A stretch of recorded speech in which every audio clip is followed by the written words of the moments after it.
Hello and welcome to our review of Veronica Mars. I'm Paul. And I'm Dave. And this week we are starting Season 2 with the episode, I don't remember what it's called, Normal is the Watchword.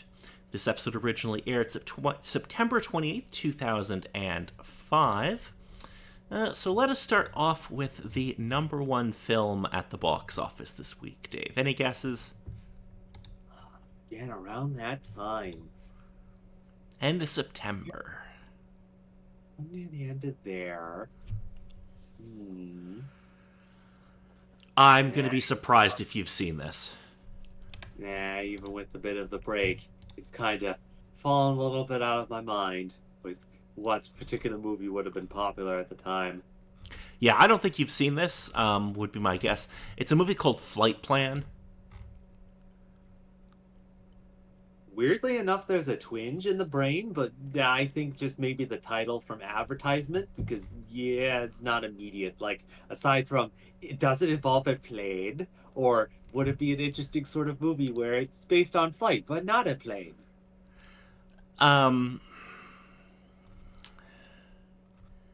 it's like a mystery psychological thriller with, it actually has a pretty good cast. I mean, in all fairness, like Jodie Foster, Peter Skarsgård, Sean Bean. Like, it's a pretty good cast. I think I've seen it. I don't remember though. Yeah. But yeah, I don't think 15-year-old David would have been watching this movie. Hmm. Just a quick recap of what did come out over the summer. So there was this one really big movie that came out called Star Wars Episode 3 Revenge of the Sith. Yeah. Yeah. There were a couple other pretty big ones. Madagascar, which Oh, very much, yeah. Yeah. this little film called Batman Begins, Yeah. Yeah. and one of my favorite, I guess you'd call it a horror movie, The Exorcism of Emily Rose. Somewhat, yes, but that sort of sits the case of most likely heard about it, wasn't anything I was into. Yeah, no, I feel like you might dig on this film because it's an interesting horror movie. Because it's not like a straight horror movie.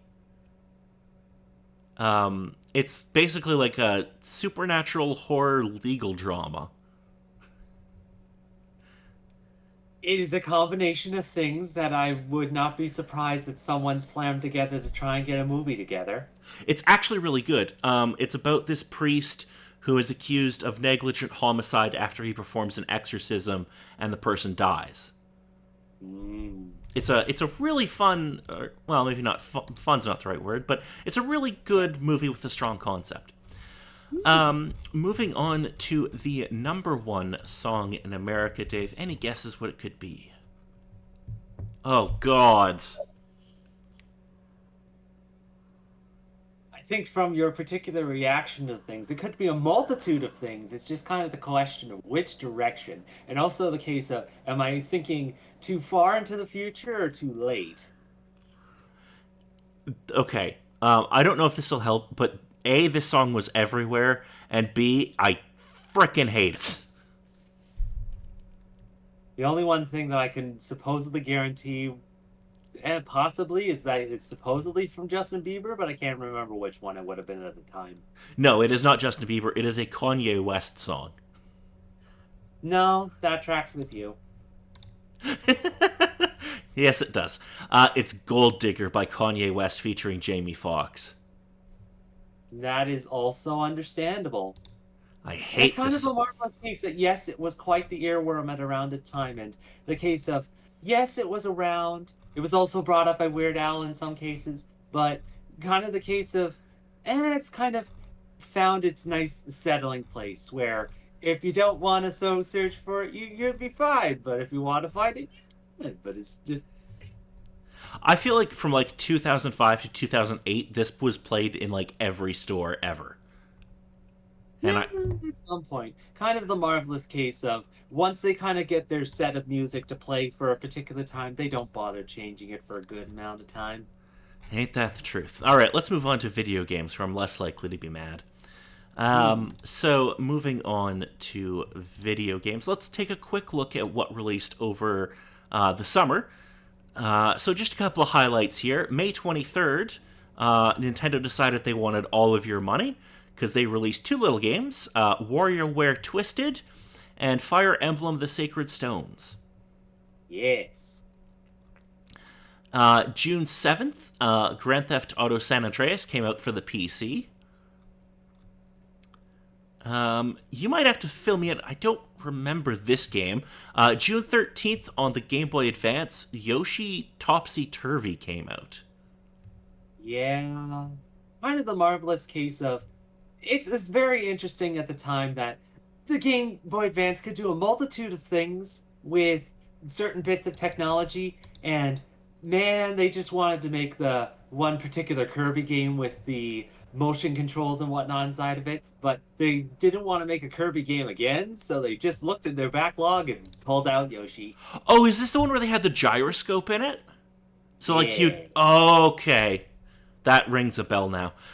June 13th also had Kirby Canvas Curse come out for the Nintendo DS.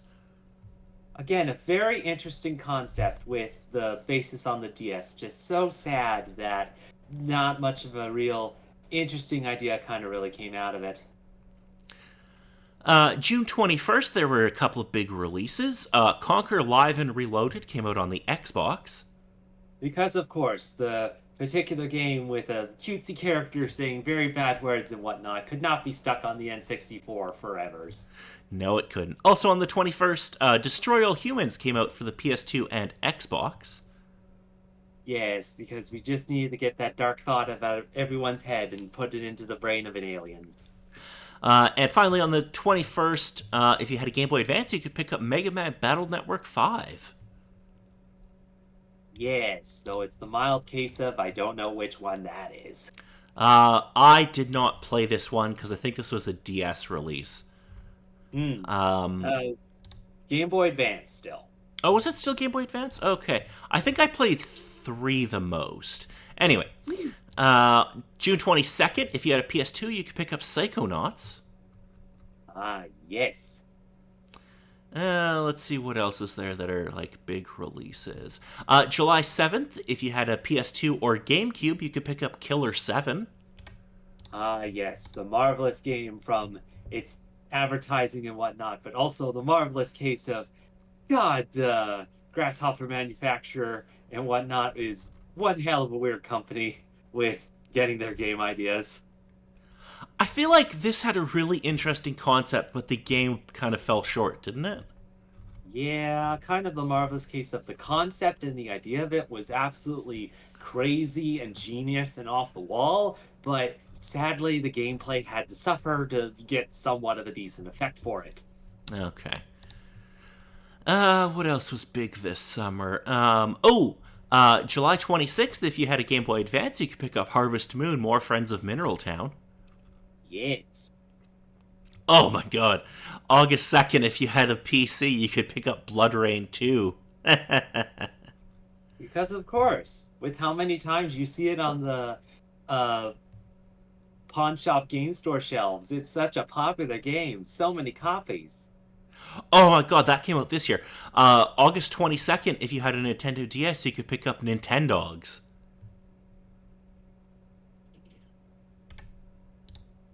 Nintendogs, David. Yes. Nintendogs. Yes, because on the one hand, it's somewhat understandable and it brought in that supposed money, but still kind of the case of, God, that was a thing at the time. On the same day, if you had a Nintendo DS, you could also pick up Advance Wars Dual Strike. Yes. August 29th, you could pick up Mario Superstar Baseball on the GameCube. Ah, yes. The marvelous fun of Mario sports games, especially with baseball, and the fact that despite the baseballing rules, oh God, is it ever thrown out the window with going into a Mario game? I'm surprised we never got a sequel to this. In some cases, I somewhat agree with you, but I can also understand that depending on specific numbers and sales, particular people would have just been like, I don't think a sequel would make us money. Maybe. But I feel like that game did well. August 29th, also, if you had a GameCube, you could pick up WWE Day of Reckoning 2, which is a very Yeah. good game. Yeah. 'Cause I saw the advertisements and whatnot. Though very much not into the wrestling scene at the time. Yes, well, they were trying to sell this game to, like, young men, so they put Stacy Keibler on the cover, which probably sold a bunch of copies. Yeah. Yeah. And finally, going into September, the last couple of weeks before this episode airs, couple of big releases. Burnout Revenge comes out on the PS2 and Xbox. Ooh. Dynasty Warriors 5 comes out on the Xbox. Scooby-Doo Unmasked comes out on PS2, GameCube, Xbox, Game Boy Advance, and Nintendo DS. Oh my god, you want to talk about a great wrestling game. September 15th, if you had a PS2, if you have a PS2 still, go pick up Fire Pro Wrestling Returns. It's a great game. Rayos. Again, doesn't ring too much a bell, but I vaguely remember I have something with a similar title that managed to get on Xbox when the digital store was that. I don't think it's this particular one, though. Yeah, any of the Fire Pro games are well worth picking up. They're a very unique kind of wrestling game. Finally, I think we've got a few more here. Yeah, September 20th, if you had a PS2, Xbox, or a PC, you could pick up Fahrenheit Indigo Prophecy. Yeah. September. One of those particular games that I somewhat know about, but just like never bothered to pick it up and give it a shot. Yeah, it's one of those games by what's his name? Yes. David Cage. He also did what else? There was I can't think of the one now. I'm totally blanking on the games. What else did Quantic Dream do? They did Detroit Become Human and Heavy Rain. That's the one I couldn't think of. That's probably the one they're most well known for. Finally, September 20th, if you had a PS2, you could pick up We Love Katamari. Of course, because Katamari is amazing. It is. September 26th, if you had a PS2, you could pick up Sly 3, Honor Among Thieves. Yes. A nice, somewhat ending to the story before around the PlayStation 3 area that got the next game into the mix. Yes. And I don't think there's really anything else that came out before this episode aired. Those were kind of the only one quickly double checking before. No, it is within the particular area, but interesting particular series that popped up onto the Nintendo DS, the random survival game Lost in Blue. Lost in Blue. Oh. I remember seeing advertising for this, but I don't think I ever played it. Kind of the interesting sort of case of there's the genre of survival game, getting lost on an island, you gotta survive on it, and throwing it on a DS. Which, amazingly enough, it worked. But also kind of the case of, haha, it has its difficulties of a survival game. Okay. That would be on my list of something to give a try to at some point. Anyway, moving on to the episode. Oh boy, is this an episode. Yeah. Okay. So, we start off the episode one day before the start of senior year. Veronica is working a job at a restaurant. Soon, a boy named Kelvin comes into the restaurant and says that he failed his drug test even though he's been clean for 10 months. Veronica sees an interview with her father, Keith, on TV, and it is revealed that he wrote a book about the Lily Kane case. The episode then flashes back to the cliffhanger at the end of Season 1, and it is revealed that Logan was at the door. Logan reveals that the biker gang beat him up after he kicked Weevil in the face, although he woke up with a knife and found one of the gang members was stabbed. So that's our first big mystery. Hooray! Who stabbed, I can't remember the guy's name now. Logan tells Veronica that he did not stab him, and Veronica believes him. However, Leo comes and arrests Logan. Wallace says that he and he and Meg also failed their drug test. Wallace informs Veronica about the details of the drug test, and the episode flashes back to show the details of Veronica and Logan starting to date over the summer.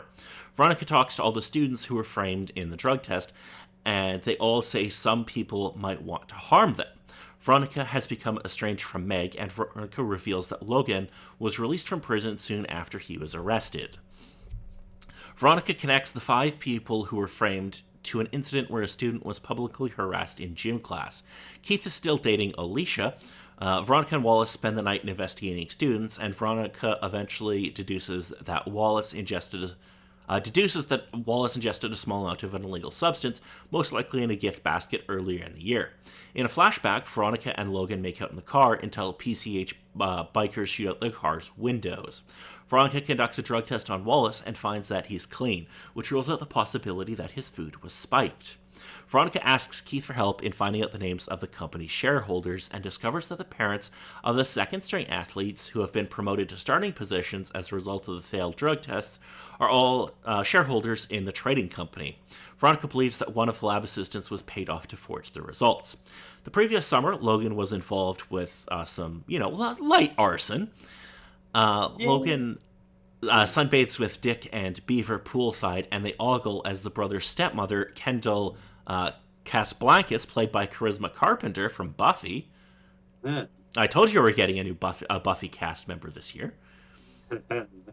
Veronica sets up the parents and has Principal Clements listen in, and it's revealed that Duncan is now dating Veronica. In the flashback, Veronica breaks up with Logan. When Logan starts getting angry, Keith barges in and makes him leave. Logan is carrying on a relationship with Kendall. On a field trip, Veronica meets Gaia. Dick arranges a limo ride for the 09ers, but Veronica and Meg decline and take the school bus. During the ride home, Veronica talks to Meg one more time, but she is still passive-aggressive. Veronica explains to the audience that she and Duncan are dating. At a rest stop, Veronica sees Weevil and they debate about the stabbed gang member.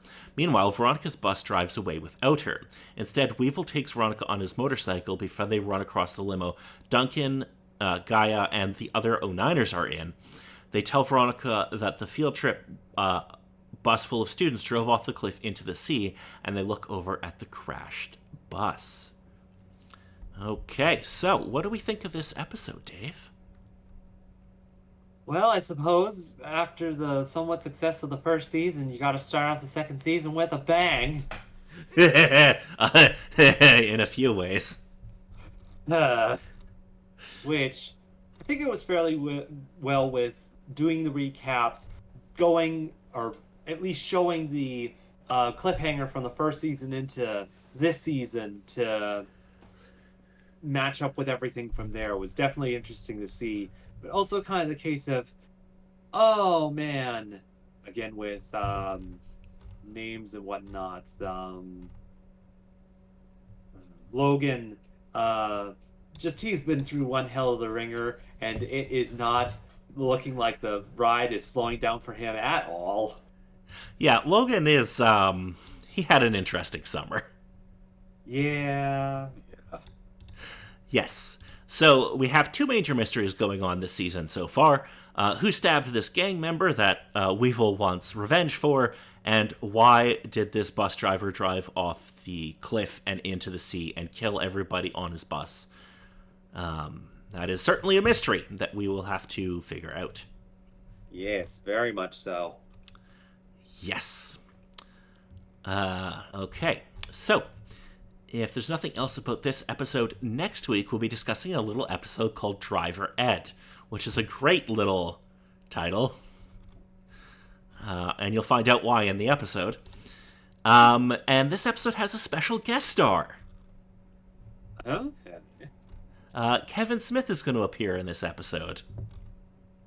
Oh. I don't know if you know who that is. Like, weirdly enough, it rings somewhat of a bell, but for placing a name to the face, I'm not exactly sure. He's mostly known as a writer-director. He did Clerks, Chasing Amy, what was that other movie he did? I'm totally blanking on the title now. I can't think of it. Jay and Silent Bob Strike Back. Dogma. That's the one I was thinking of. Any of those ringing a bell? Well, somewhat with this, but again, couldn't place the name of it to the particular works. But no, as it is, it's somewhat matching. Okay. Well, it'll be fun when he pops up in this episode. Anyway, until then, I'm Paul. And I'm Dave.